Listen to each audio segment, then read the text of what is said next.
अस्सलामुअलैकुम वरहमतुल्लाहि वबरकातुहू। औज़ु बिल्लाहि मिनश्शैतानिर्रजीम। बिस्मिल्लाहिर्रहमानिर्रहीम।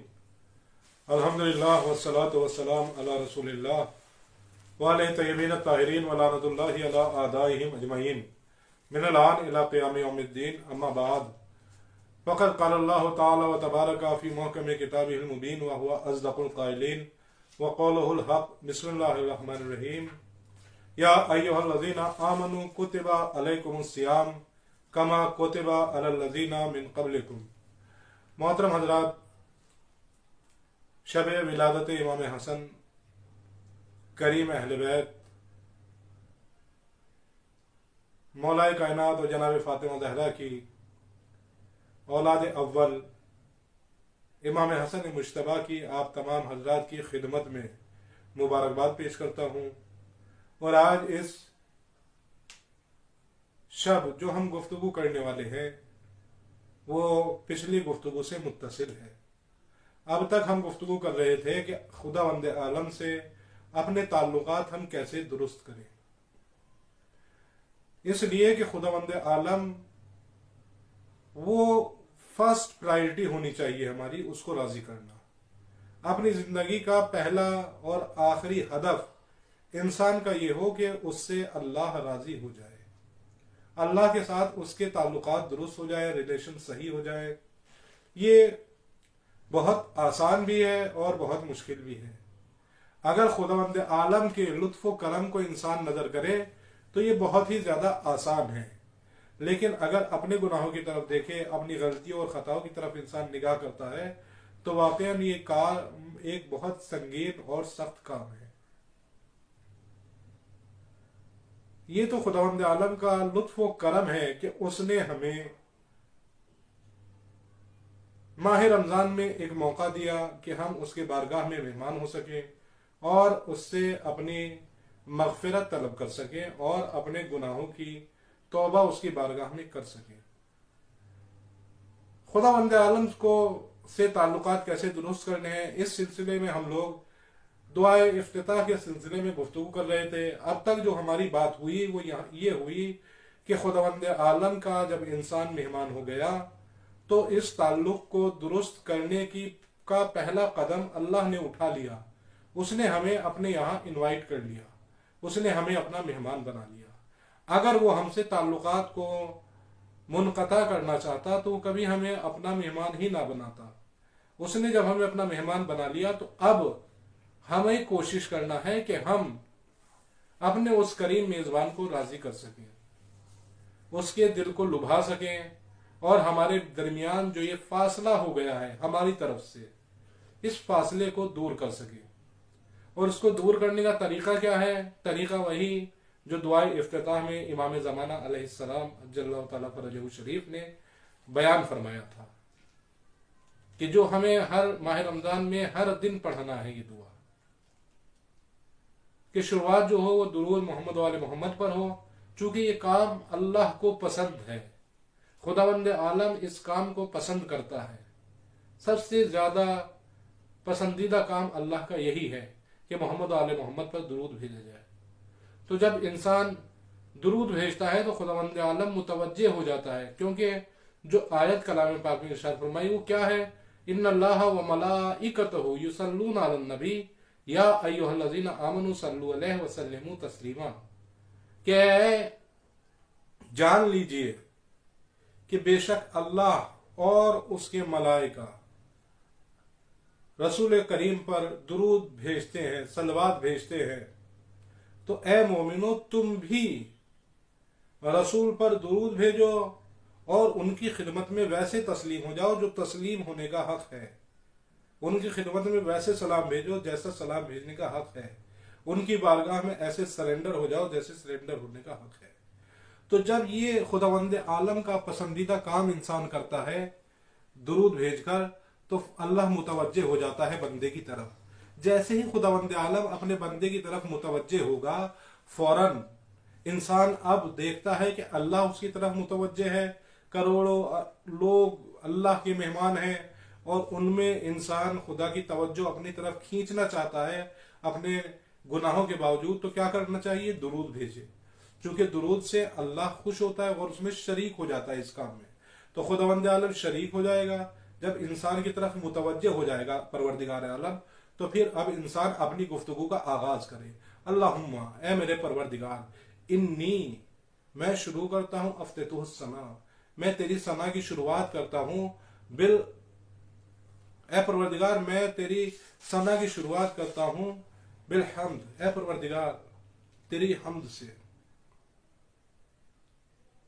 انی افتتح الثنا بحمدک، میں اس حمد تیری ثنا کی شروعات کر رہا ہوں تیری حمد سے.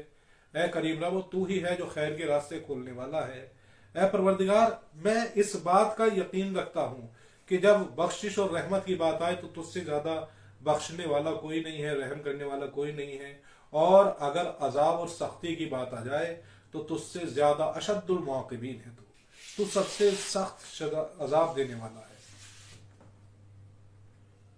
تو اے پروردگار، میں ان سب چیزوں کا اعتراف کرتا ہوں. اے پروردگار، تو نے مجھے اذنتا لدعائک، اے پروردگار تو نے مجھے اجازت دی کہ میں تجھے آواز دے سکوں، تجھے پکار سکوں، اور لمسالتک، اور پروردگار تجھ سے سوال کر سکوں. تو پروردگار فاجب یا سمیع مدحتی، اے میری مدحت کو سننے والے، تو میری باتوں کا جواب دے.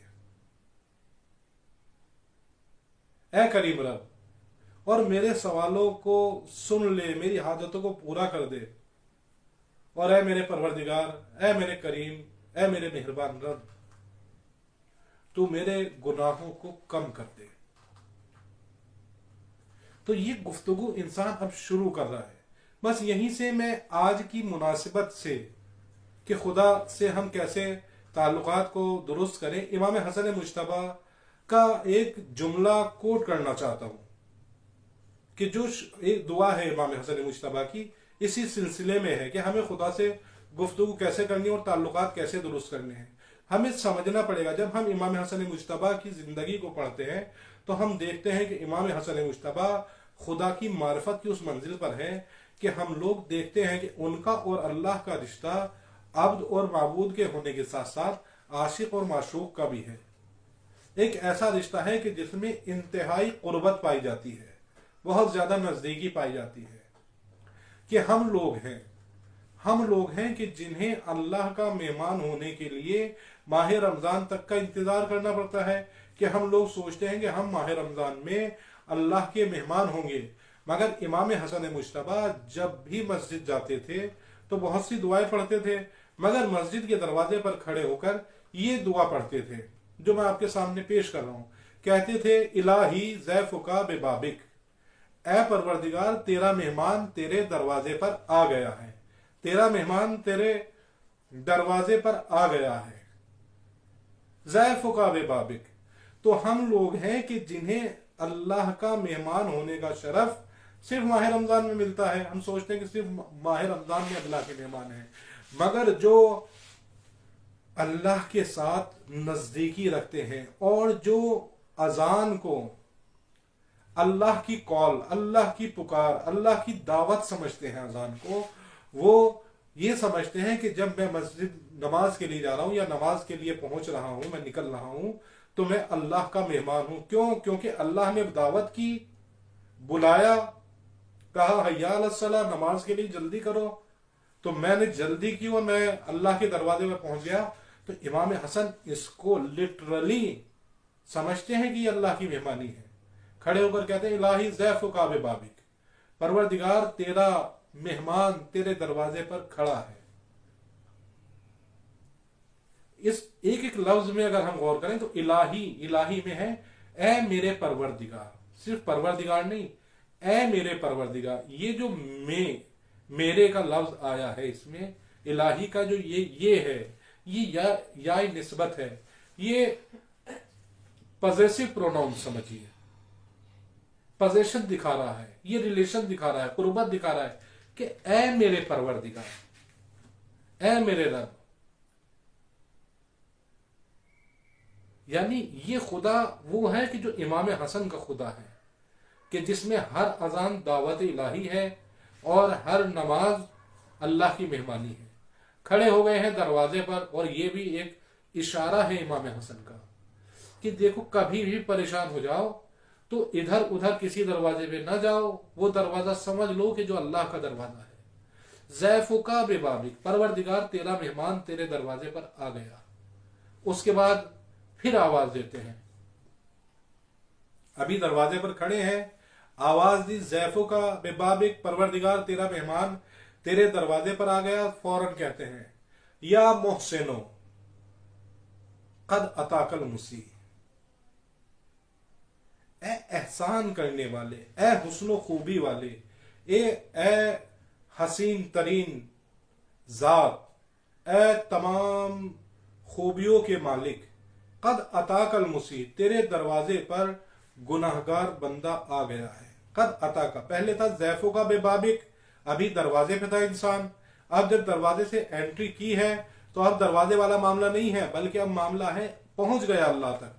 कद अताकल मुसी या मोहसिनो कद अताकल मुसी, ए मोहसिन तेरे दरवाजे पर गुनाहगार आ गया है। यहां पर हमें समझना पड़ेगा कि ये दो कुतुब हैं, दो पोल हैं, बिल्कुल नॉर्थ और साउथ की तरह। एक है हुस्न नेकी, एक है बदी सय्यात। और कुरान मजीद की आयत है इन्नल हसनात यज़हिबन सय्यात, जो नेकियां हैं वो बुराइयों को मिटा देती हैं। तो इंसान इस बात को समझ के चले कि जो भी नेकी, जो भी खैर, जो भी करम, जो भी खूबसूरती उसकी जिंदगी में या इस पूरी दुनिया में वो देख रहा है, वो सब की सब अल्लाह की तरफ से है। और जो भी और निस्बत भी देखिए कि हुस्न खूबी की निस्बत अल्लाह की तरफ दी, कहा या मोहसिनो, ए वो कि जो हुस्न खूबी जिसकी आदत है, करम और एहसान जिसकी आदत है, वो खुदा है। खुदा यानी मोहसिन, खुदा ये इमाम हसन का खुदा है, जो उनके तसव्वुरात में खुदा है, जो वो खुदा है कि जिसको वो समझते हैं कि ये खुदा है, ना कि वो हम लोग क्या हैं। हम लोगों का खुदा, अगर हम इस सिलसिले में अगर हम लोग गौर करते हैं तो हम देखते हैं कि इमाम हसन का खुदा और हमारा खुदा दोनों में फर्क दिखाई देता है, जमीन आसमान का फर्क दिखाई देता है। इमाम हसन का खुदा वो है कि जिसको कहा जाता है या मोहसिन, ए मोहसिन, ए हुस्न खूबी वाले। तमाम हुस्न खूबी की निस्बत सिर्फ और सिर्फ किसकी तरफ है? अल्लाह की तरफ। और तमाम सय्यात, तमाम कमियों, बुराइयों और तकलीफों की निस्बत किसकी तरफ है? बंदे की तरफ। हम लोग क्या हैं? हम लोग जितनी भी हुस्न खूबी, अच्छाइयां हमारी जिंदगी में आती हैं, उन सब की निस्बत हम देते हैं अपनी तरफ कि ये हमारा कमाल है, हमने ऐसा कर लिया, हम वहां से बच आए, हमने ये चीज, ये इंटरव्यू क्रैक कर लिया, हमने ये कंपटीशन क्रैक कर लिया, हम सेलेक्ट हो गए, हमें इतनी सलाहियत थी, हमने ये कामयाबी हासिल कर ली।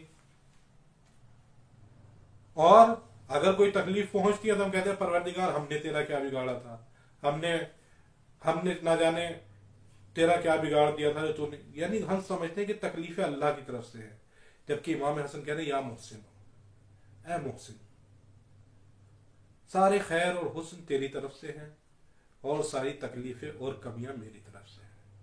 कद अताकल मुसी, अब तेरे पास तेरा गुनाहगार बंदा आ गया है। ये कितना कितना प्यारा जुमला है। क्या परवरदिगार जितनी भी कमियां हैं सब मेरी हैं। गोया अब इंसान अल्लाह के सामने सरेंडर हो गया है। अब इंसान अल्लाह के सामने सरेंडर हो गया है कि परवरदिगार तेरा मेहमान हूं, सारी गलतियां मेरी हैं, सारी कमियां मेरी हैं और सारी नेकियां, हुस्न खूबी, ये सब कुछ तेरी तरफ से है।